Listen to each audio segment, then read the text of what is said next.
Assalamualaikum warahmatullahi wabarakatuh. Alhamdulillahirobbilalamin. Wassalatu wassalamu ala asrofil mursalin wa ala alihi wa ashabihi ajma'in. Yang pertama-tama marilah kita memanjatkan rasa puja dan puji syukur kita kepada Allah Subhanahu wa taala yang mana telah memberikan rahmat, taufik dan hidayahnya kepada kita sehingga kita bisa menikmati segala rezeki yang telah diberikan kepada kita semua sehingga sampai saat ini. Yang selanjutnya yaitu selawat serta salam, semoga kita sanjungkan atau curahkan kepada junjungan kita, Nabi besar kita, yaitu Nabi Agung Muhammad SAW, yang semoga kita mendapatkan syafaatnya di yaumul kiamah nanti.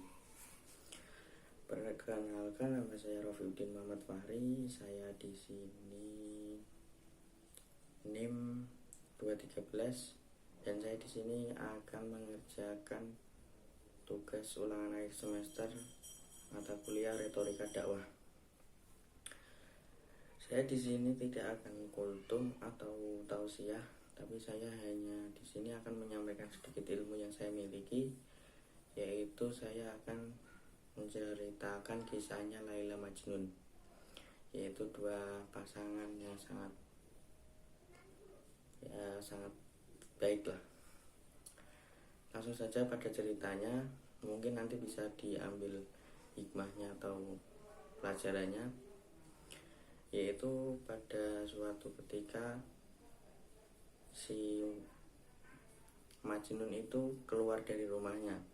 Ketika keluar dari rumahnya, dia itu melihat satu ekor anjing, yang dimana anjing tersebut adalah anjingnya Majnun, anjingnya Laila, maaf, anjingnya seorang wanita yang dia cintai. Dengan melihat anjing si Laila, Majnun akhirnya mengikuti dengan tujuan ketika dia mengikuti anjingnya Laila tersebut, dia akan bertemu dengan pujaan hatinya, yaitu si Laila. Ketika dia mengejar anjing tersebut, anjing itu melewati segerombolan orang yang sedang melaksanakan sholat atau berjamaah di suatu tempat. Anjing itu melewati orang-orang yang sedang bersolat itu. Ketika anjing itu melewati orang yang sedang berjamaah, si Majnun pun juga ikut sama mengikuti anjing tersebut, karena dia itu berkonsentrasi mengejar anjing pujaan hatinya. Ketika sesampainya di rumahnya Laila, ternyata Lailanya tidak ada di rumah. Dengan perasaan yang cukup kecewa, akhirnya si Majnun itu pulang. Sesampainya di tengah perjalanan, dia itu bertemu dengan segerombolan orang yang sedang berjamaah tadi, tapi ini sudah selesai berjamaahnya. Si Majnun itu pun dimarahi oleh orang tersebut. "Wahai Majnun, kenapa tadi kamu melewati kami yang sedang melaksanakan sholat? Kenapa kamu mengejar anjing yang tidak? Kenapa kamu malah mengejar anjing, tidak mengikuti kami berjamaah?" Akhirnya Majnun pun menjawab begini, saya mengejar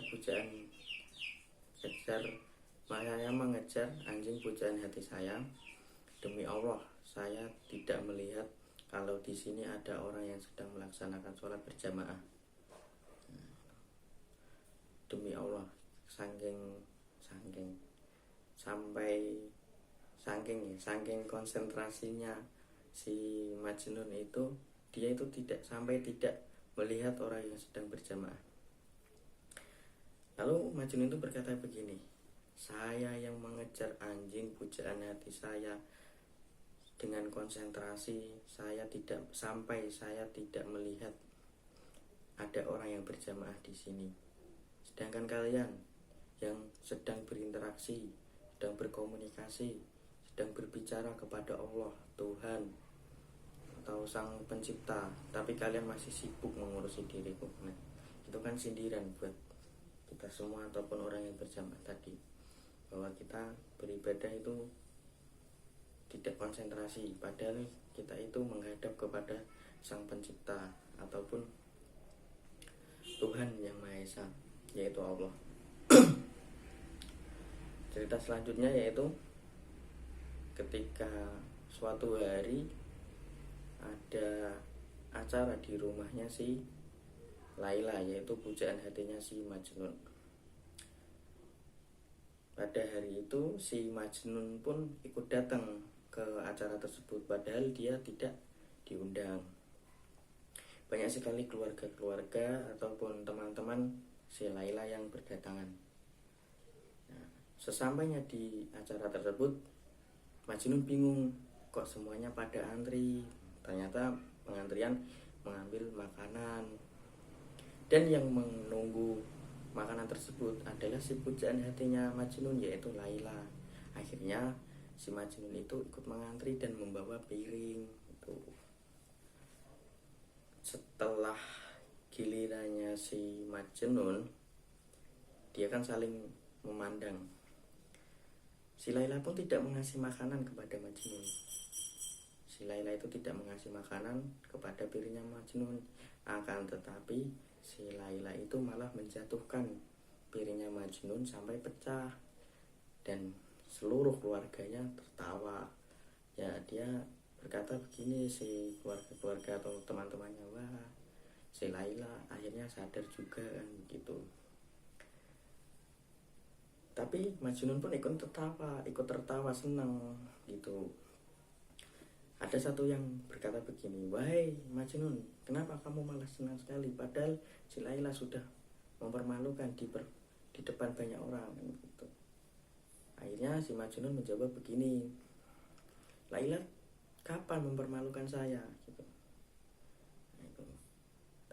Lalu si orang tadi menjawab begini, tadi saat piring kamu dipecahkan gitu. Akhirnya si Majnun menjawab begini, kamu salah paham atas apa yang dilakukan oleh Laila.